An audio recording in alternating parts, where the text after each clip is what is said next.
Let's talk about the cardiovascular system. From 4 weeks after conception until the moment that we die, our hearts beat tirelessly in an endless rhythm, keeping pace with our moods and our exertion, transporting oxygen from the lungs and glucose from the digestive system and delivering it to the ever-hungry, all-important brain and all the way out to the tips of your little toes. The cardiovascular system is a network of tubes and valves all powered by a deceptively simple-looking 4-chambered pump. Like many other aspects of the human body, it is an engineering marvel with very little room for improvement. But just because it appears to be simple doesn't mean there isn't a bunch of terminology that comes along with this system. Located slightly to the left of the midline, tucked snugly into the chest cavity between the left and right lungs and protected by the ribs and sternum, lies the heart. The walls are made of myocardium, the specialized muscle cells we were introduced to earlier, with an internal connective tissue lining, the endocardium, and enclosed in a protective connective tissue sac, the pericardium. The heart is divided into the left and right sides by the septum. Each side is divided into the atrium above and the ventricle below by the bicuspid or mitral valve on the left and the tricuspid valve on the right. The blood moves through the tubes of the cardiovascular system in a figure 8 type pattern. Deoxygenated blood from the lower body is drained into the right atrium via the inferior vena cava, while the superior vena cava brings deoxygenated blood from the arms and head. Once the right atrium is filled, then the initial contraction of the heart pushes the blood into the right ventricle. Contraction of the ventricles pushes the deoxygenated blood up and out of the heart through the pulmonary artery. A short trip through the lungs to pick up a supply of oxygen, and the blood returns to the heart via the pulmonary vein. This time the oxygenated blood enters the heart via the left atrium, is pushed into the left ventricle, and then pushed out of the heart via the aorta, which distributes the oxygenated blood to all parts of the body. In order for the blood to be pushed in the right direction through the heart, the electrical conduction and consequent contraction of the myocardium has to be carefully timed. Electrical activity is initiated spontaneously by a cluster of myocardial cells in the upper part of the right atrium, known as the sinoatrial node. This is the heart's natural pacemaker. The gap junctions which provide connection between the myocardial cells allows conduction of the electrical charge between the cells. Electrical charge spreads out from the sinoatrial node across both atria, resulting in a contraction which moves from top to bottom of the atria, pushing the blood down into the ventricles. While the myocardium conduct electricity from one cell to the next, these gap junctions do not cross the divide between the atria and ventricles, meaning that the chambers are electrically isolated. The only path the electrical charge can follow is through the heart septum via the atrioventricular node. The cells of the AV node have a slower conduction velocity which causes a small pause in the electrical wavefront from the atria to the ventricles, which gives the ventricles time to complete filling. The wave of electricity moves through the AV node with a micropause and then splits into left and right conduction pathways at the bundle of His. Electricity is conducted down to the apex of the heart via the left and right bundle branches before spreading out up the outside of the walls of the ventricles through the Purkinje fibers, resulting in a contraction which pushes upwards, forcing the blood out of the vessels at the top of the heart. The very specific electrical activity that occurs in the heart is what is measured in an ECG and allows cardiologists to identify if there is a problem in the conductivity of the heart. Added to the amazing pattern of conduction and contraction are the valves. There are 2 different types of valves in the heart. The valves between the atria and ventricles are fine connective tissue flaps that get pushed up across the opening between the atria and ventricles when the ventricle contracts and blood is pushed up underneath. Pressure from underneath causes the tricuspid and mitral valves to close. However, pressure from above when the atria contracts forces the valves to be pushed down and lie flat against the walls of the ventricles, allowing blood to flow freely into the heart. Thus, the atrioventricular valves prevent blood from flowing back into the atria when the strong contractions of the ventricles occur. Because the blood is being pumped out the top of the heart, valves are also needed to prevent blood from falling back down into the ventricles under the force of gravity. Semilunar valves are found at the opening of the pulmonary artery and the aorta.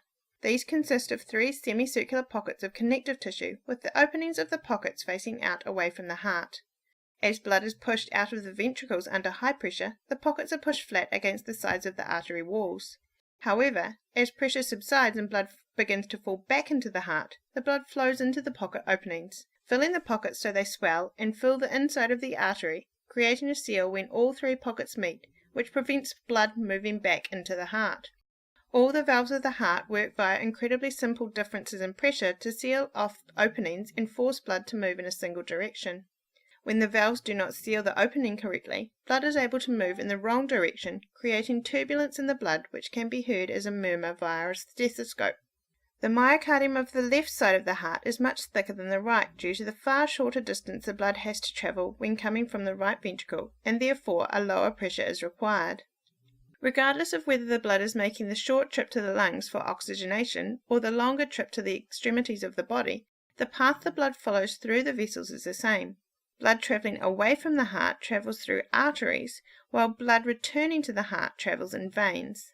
The diameter of the vessels starts off large near the heart, where the largest volume of blood is, and gets smaller as they divide again and again in order to direct the blood to every cell in the body.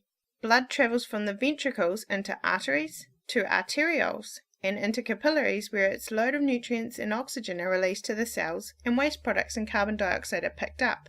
The deoxygenated blood then moves into venules, then into veins, before draining back into the atria of the heart. When travelling to the lungs, blood dumps its load of carbon dioxide in the capillaries of the lungs and picks up oxygen before returning to the heart via venules and then veins. Arteries and arterioles have a much thicker layer of smooth muscle than veins, which allow control of the pressure of blood travelling through these pipes. Contraction of the smooth muscle in the arteries and arterioles results in increased pressure within the pipes, causing the blood to move along at a faster rate, and ensuring it reaches the extremities. If the pressure is too high, however, it can cause damage to the pipes, so relaxation of the smooth muscle may be needed to increase the pipe diameter and decrease the blood pressure.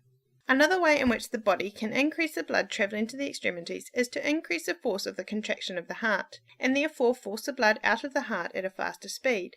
Or the heart can increase its stroke volume, or the volume of blood ejected from the heart with every contraction.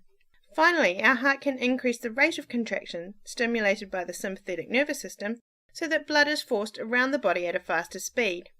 When we exercise, a combination of these events occur in order to increase the speed blood is carried around the body, and so oxygen and carbon dioxide waste can be moved around at the required rate. The further away from the heart the blood gets, the lower the pressure forcing it along. Therefore, flow of blood away from the heart is under high pressure and moves at a fast velocity and needs little assistance. However, return to the heart is under low pressure and uses contraction of skeletal muscles to help push the blood against gravity back towards the heart. The venules and veins also have special valves scattered along their length which work in a similar fashion to the semicircular valves, closing off the venule or vein when blood flows back down towards the ground, and opening when the pressure pushing the blood up is sufficient to force the valves open and force the volume of blood closer towards the heart. The thin layer of smooth muscle in the veins and venules also help to increase or decrease the pressure in order to assist return to the heart. Out of the extremities, the red blood cells dump their supply of oxygen, while white blood cells and plasma slip between the gaps in the capillary walls into what is known as the interstitial space, to deliver nutrients to the surrounding cells. The plasma needs to be returned to the blood supply, otherwise the volume of interstitial fluid would continue to increase, resulting in swelling known as edema. This is where the lymphatic system comes into play.